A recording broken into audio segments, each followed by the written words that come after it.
मंगलमय मंगलकरण दिन गंगारंगा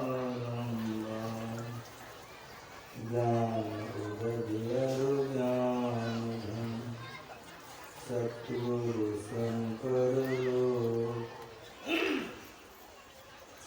नमो नमो बहुबार हैं सकल सुपूजन बंदा गुरुपद पंड कृपा सिंधु नररूप हरि महामोहतम कुंज जासुवचन रवि करन कर धन्य धन्य सतगुरु सुखदा महिमा कहे न जाय जो कछु कहूँ तुम्हारी कृपा मौतें कछु न बसाय।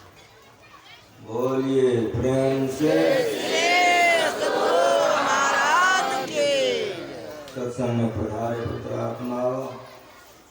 संत मत में ध्यान की बहुत विशेषता है। आप भगवान शंकर को देखते हो, आँख बंद करके ध्यान कर रहे हैं। हनुमान जी को देखो, आँख बंद करके ध्यान कर रहे हैं। ऋषि मुनि जितने हुए हैं आँख बंद करके ध्यान किए हैं। ये ध्यान करना क्या है? जैसे दूध से घी को अलग कर लेते हो, उसी तरह से शरीर से आत्मा को ध्यान के द्वारा अलग किया जाता है। घी कहाँ है? और दूध में, तो दूध एक कढ़ैया में दे दो, पूरी छनेगी ना? दूध में पूरी छनेगी? और नहीं, दूध में पूरी नहीं छनेगी, कोई नहीं छान सकता। अगर पूरी छानना है तो दूध से घी को अलग करो। उसी तरह से अगर ईश्वर का दर्शन करना है तो शरीर से जो दर्शन करोगे वो माया का दर्शन करोगे, जो मैं कल कह चुका हूं। माया का दर्शन करने से क्या होगा? जो दशरथ जी को हुआ। माया का दर्शन करने से क्या होगा? तो जो भस्मासुर को हुआ। माया का दर्शन करने से सुख शांति की पूर्ण प्राप्ति नहीं हो सकती। मायापति परमात्मा का दर्शन आत्मा के द्वारा होता है। जैसे दूध से तुम पूरी नहीं छान सकते हो, उस तरह शरीर से ईश्वर का दर्शन नहीं कर सकते हो। हाँ, ईश्वर की माया का दर्शन कर सकते हो, शरीर से शरीर का दर्शन कर सकते हो, शरीर से ब्रह्म का दर्शन नहीं कर सकते।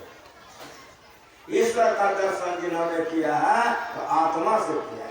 तो शरीर के अंदर में आत्मा है और शरीर भी है। जिस तरह दूध में घी मिला हुआ है, उस तरह शरीर में आत्मा मिला हुआ है। ध्यान करके आत्मा को अलग कर लेते हैं। ठीक उसी तरह जैसे दूध को मथ करके घी अलग कर लेते हैं। जब दूध को मथते हैं घी अलग हो जाता है तो पूरी छान लेते हैं। उसी तरह से जो ध्यान करके आत्मा को अलग कर लेता है, वही भक्त आत्मा के द्वारा परमात्मा का दर्शन करके सुख शांति प्राप्त कर लेता है। माया का दर्शन करने से कामना का नाश नहीं होगा। जैसे मैं कल कहा था, दशरथ जी भगवान के पिता थे। उस जन्म में भी भगवान का दर्शन किया था, लेकिन 303 रानी थी। शिकार खेलने का चस्का नहीं छूटा। भस्मासुर ने शिव जी का दर्शन किया, पार्वती का दर्शन किया, विष्णु भगवान का दर्शन किया, लेकिन मन पवित्र नहीं हुआ। लेकिन अभी क्या सुने हो? यदि सैल समम पापम विस्तीर्ण भवयोजनम विदते ध्यान योगेन नान्यो भेद कदाचनम। कई लोगों तक फैला हुआ पाप के समान भी यदि पाप हो, वह ध्यान योग से नष्ट हो जाता है। इसके समान पापों का नाश करने वाला कभी कुछ नहीं हुआ। इसलिए संतों ने कहा ध्यान करो। जैसे दिया जल जाने से सारे फतिंगे जल के मर जाते हैं, उसी तरह से ध्यान करके अंदर में ब्रह्म प्रकाश कर लेता है और ब्रह्म प्रकाश में काम क्रोध लोभ जल जाता है, सुखी हो जाओगे। जब तक काम सताएगा, क्रोध लोभ सताएगा, सुखी नहीं हो सकोगे। जब काम क्रोध लोभ जल जाएगा तो परम सुखी हो जाओगे। ये ध्यान करने से होता है। इसीलिए कबीर साहब ने ध्यान किया, नानक साहब ने ध्यान किया, सारे संतों ने ध्यान किया। नैनों की करी कोठरी पुतली पलंग बिछाए, पलकों की चिपकाली के पिया पलिया निधाय कबीर कमल प्रकाशिया उगा निर्मल सूर रैन अंधेरी मिट गई बाजे अनहत्तूर। परमात्मा को संतान ने पति बना दिया, जीवात्मा को पत्नी, और परमात्मा को अगर पिता बना दिया तो जीव आत्मा को पुत्र बना दिया तो हम लोग समझ सकते। एक पत्नी है, पति से बिछुड़ गई है तो पति पत्नी कहाँ मिलेगी? बगीचा में।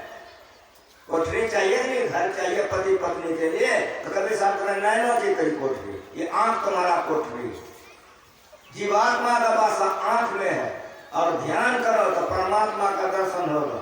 नैनों की कई कोठरी, ये आंख कोठरी है। आंख बंद करके या परमात्मा का दर्शन करो। नैनों की कई कोठरी, पुतले पलंग बिछाए, घर हो गया तो पलंग चाहिए कि नहीं चाहिए पति पत्नी के लिए? कहते हैं जो पुतली है आंख में, ये पुतली की पलंगड़ी बिछा दो। अब घर में घुस गए, कहाँ पलंगड़ी बिछ गई, कहाँ केवाड़ी खुले रहेगा? पति पत्नी से प्यार करेगा, केवाड़ी खुले रखेगा? केवाड़ी बंद करेगा कि नहीं? नैनों की चिक डाल के आंख को बंद कर लो, आंख को बंद कर लो। पिया को लिया रिझा, ये ध्यान है।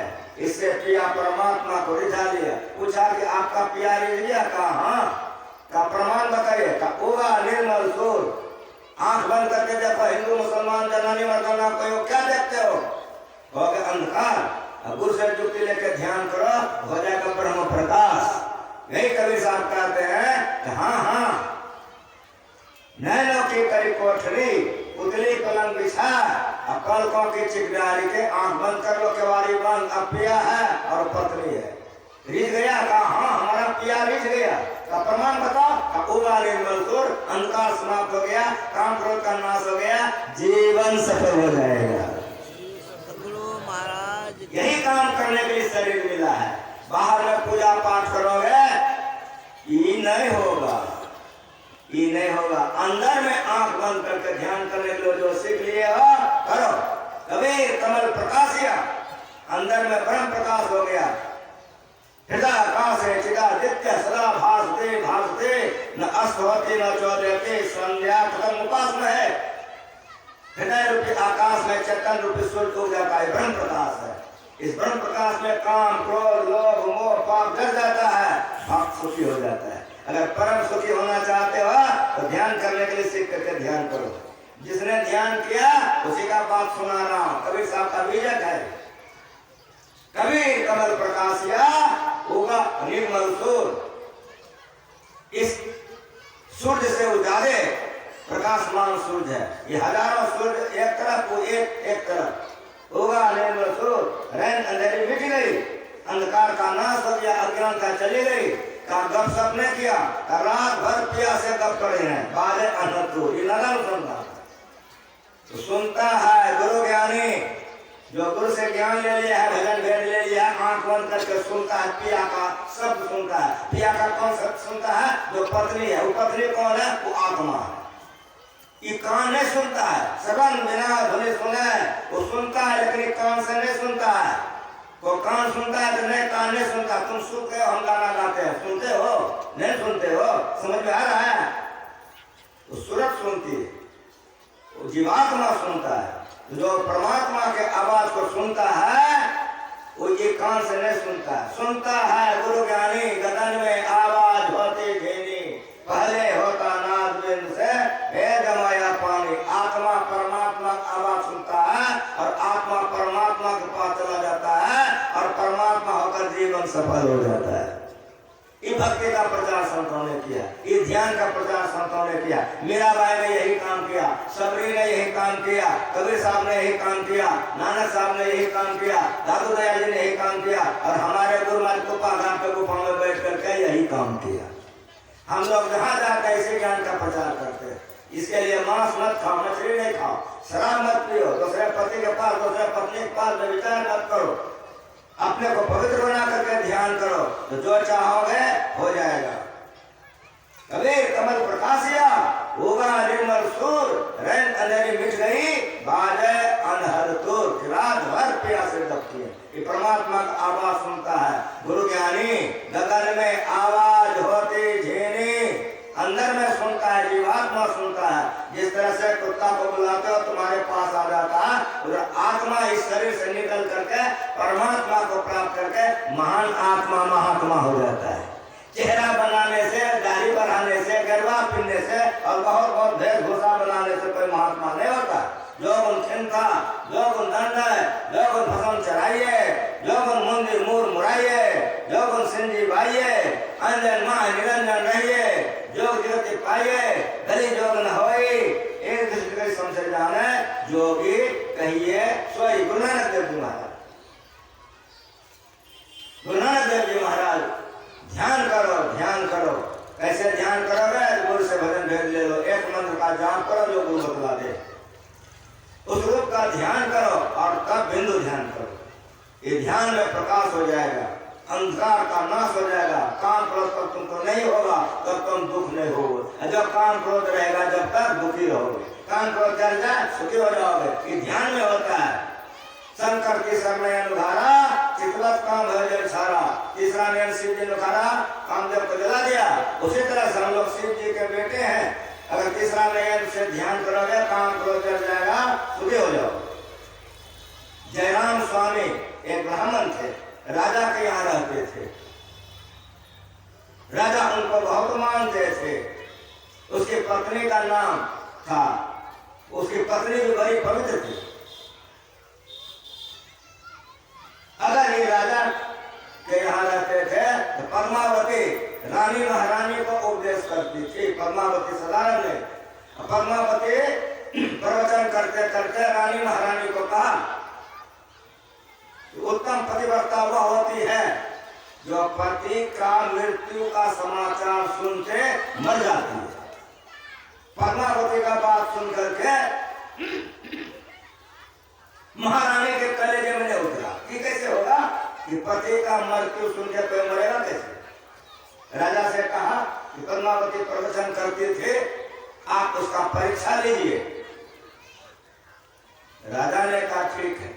पत्नी कोई बात फुसफुसा दे तो पति पागल हो जाता है, कब बंदूक उठा के की कर देगा पता नहीं। अगर पत्नी कुछ कान में कर दिया, राजा ने कहा तुम घबराओ नहीं, हम परीक्षा ले लेते हैं। एक दिन जयराम स्वामी आए, राजा ने कहा कि पंडित जी का शिकार खेलने के लिए जाएंगे, दिन देखिए कैसा है। कहा आज बहुत बढ़िया दिन है। कहा हम जाएंगे शिकार खेलने, आप भी चलिए। कहा ठीक है। तो राजा गया, सिविल ड्रेस पहन के आ गया। कहा कि पंडित जी चलिए। अरे ये कपड़े में तो नया नया कपड़ा राजा बना के रखा था। कहा ये सब कपड़ा पहनिए, पंडित आई वाला कपड़ा खोल दीजिए, शिकार वाला कपड़ा पहनिए।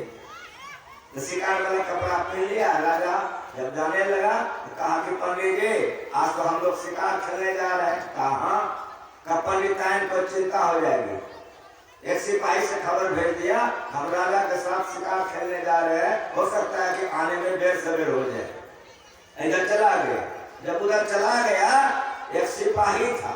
उस सिपाही ने क्या किया कि पंडित जी का सब कपड़ा ले लिया, चला गया बाजार। बाजार में पशु के खून से सबको सान लिया। जब पशु के खून से सब लथपथ हो गया तब लेके चला गया पद्मावती के पास।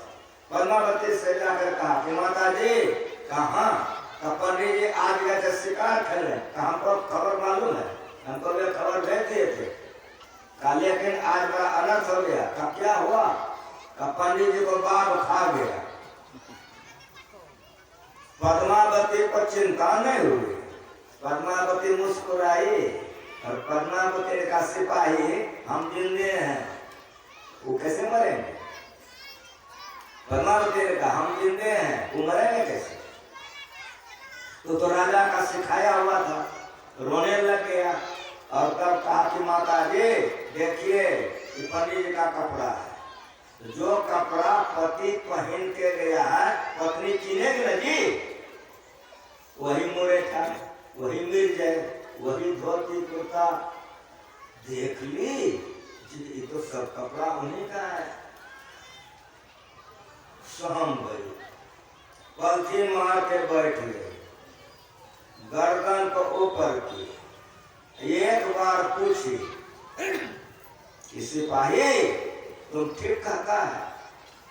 राजा का सिखाया हुआ था, बना के रोना शुरू कर दिया और कहा कि हाँ माता जी। जैसे कहा हाँ माता जी, पद्मावती आंख बंद की लेट गए और सदा के लिए चली गई संसार से, मर गए। आपको सिपाही का होशे ठंडा हो गया, अरे राम ये तो राजा हमसे ब्रह्म हत्या का पाप करवा दिया, ये तो मर गए। अब तो सिपाही को रोने से फुर्सत नहीं आया, मने मन बहुत रोया कि आज राजा के चलते हमको ब्रह्म हत्या का पाप लग गया। राजा आया, शिकार खेल के पूछा हमारा अनर्थ हो गया, पद्मावती तो मर गई। तो राजा का